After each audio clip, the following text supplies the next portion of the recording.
नमस्कार, आप देख रहे हैं द इंडिया न्यूज़ गोरखपुर। मैं हूं पंचानन पांडे गुड्डू। आज हमारी मौजूदगी गोरखपुर जिलाधिकारी कार्यालय पे है।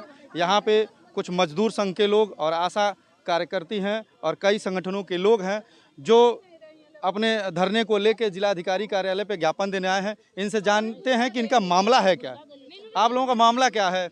मामला यही है कि आज राष्ट्रीय हड़ताल है जिसमें सभी केंद्रीय ट्रेड यूनियनें शामिल हैं। संयुक्त किसान मोर्चा का आह्वान है, खेत एवं ग्रामीण मजदूर संगठनों का आह्वान है।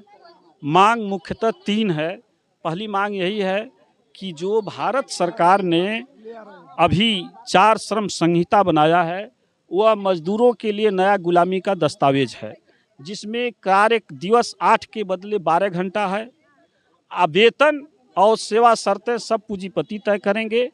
मजदूर हड़ताल नहीं कर सकेंगे, अपनी यूनियन नहीं बना सकेंगे। इसलिए पूरे देश में मांग हो रही है कि ये हड़ताल इसी बात के लिए है। ये जो वर्तमान सरकार है, किसानों को सम्मान निधि से, आम जनता को राशन के द्वारा कई तरह से सरकार मदद कर रही है, तो किसानों को सम्मान निधि मिल रहा है, तो क्या इससे आप लोग संतुष्ट नहीं हैं? देखिए, किसान तो सबसे ज़्यादा अपमानित हैं। किसानों को जो भी सम्मान निधि किया वो अपमान निधि है। उनका खेत, उनका बीज, उनका पानी सब बहुराष्ट्रीय कंपनियों के नियंत्रण में उनके हाथों में है। यहाँ तक कि अब व्यापार समझौता हुआ है। हम लोग उचित मूल्य की मांग कर रहे थे, न्यूनतम समर्थन मूल्य की मांग कर रहे थे, लेकिन ये जो व्यापार समझौता हुआ है ये सरकार अमेरिका को फ्री में भेजेगी और उनका वहाँ आएगा, इनका माल बिकेगा। यहाँ के किसानों का धान गेहूँ का वो उचित मूल्य नहीं दे पा रही, न्यूनतम समर्थन मूल्य नहीं दे पा रही है, लेकिन अमेरिकी वस्तुएं यहाँ आएंगी, बिकेंगी। इससे किसान और तबाह होगा। देखिए, किसानों की पीड़ा है। सरकार कहती है किसानों के लिए सम्मान निधि, तमाम किसानों के लिए खाद, यूरिया, हर तरह की व्यवस्थाएं, बीज की व्यवस्थाएं की जाती हैं, लेकिन किसानों का काम है, किसानों का कहना है कि अमेरिका की कंपनियों का माल बिक्री हमारे देश में किया जा रहा है, हमारे फसल का उचित मूल्य नहीं दिया जा रहा है, न किसानों की कोई व्यवस्था की जा रही है। किसान इससे पीड़ित हैं। आप लोग इसके बाद करेंगे क्या? देखिए, ये अभी तो राष्ट्रीय हड़ताल है, ये पूरे देश भर में हड़ताल है और इसके बाद आने वाले दिनों में हमारे राष्ट्रीय जो नेतृत्व हैं वो घोषणा करेंगे कि अगला कदम क्या होगा। अगला कदम मुझे लगता है कि सरकार नहीं मानेगी तो चक्का जाम होगा और जेल भरो आंदोलन पूरे देश में हो। कुछ दिन पहले किसान, जैसे हरियाणा के किसान, पश्चिम उत्तर प्रदेश के किसान, एमपी के किसान धरना दिए थे एमएसपी को लेके। इसी देश के लोग, पार्टियों के लोग कहते थे कि वो देशद्रोही हैं, इन किसानों को सारी सुविधाएं दी जा रही हैं, ये जानबूझ के राजनीतिकरण कर रहे हैं। कहीं ऐसा तो नहीं है कि आप लोग भी वही कर रहे हैं?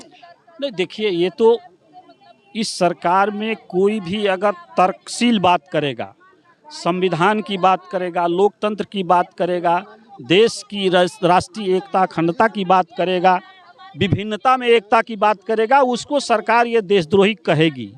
किसान क्या मांग कर रहे हैं? किसान यही मांग कर रहे हैं कि जो हमारा उपज है उसका उचित मूल्य दो, जो उसमें सामग्री है उसका दाम घटाओ, खाद पानी, बिजली पानी।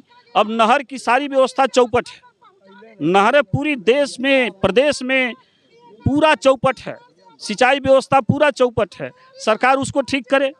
आशा कार्यकर्ती हैं आप? हाँ। क्या मांगे आपकी? हमारी मांगे है कि हमको राज्य कर्मचारी का दर्जा दिया जाए, हमारा न्यूनतम एक वेतन बनाया जाए और समय का निर्धारित किया जाए। समय का कोई निर्धारित नहीं, हम 24 घंटे काम करते हैं। वर्तमान सरकार कहती है बेटी पढ़ाओ बेटी बचाओ, महिलाओं का सम्मान करें, और आज देख रहे हैं महिलाएं रोड पे घूम रही हैं। ये सम्मान मिल रहा है? कोई सम्मान नहीं। हम लोग की चमड़ी उधेरी जाती है हर पीएससी पर, हर अधिकारी यही शोषण करते हैं। सरकार से यही निवेदन है कि हम लोगों पर नजर डाले, वरना हम लोग जिस दिन रोड पर उतरेंगे उनकी कुर्सी नहीं रहेगी। देखिए, ये महिलाएं हैं हमारे देश की आशा कार्यकर्ती। आशा महिलाएं हैं, किसान हैं, मजदूर वर्ग के लोग हैं, लेकिन कहीं न कहीं इस देश में महिलाओं का भी सरकार द्वारा अपमान किया जा रहा है।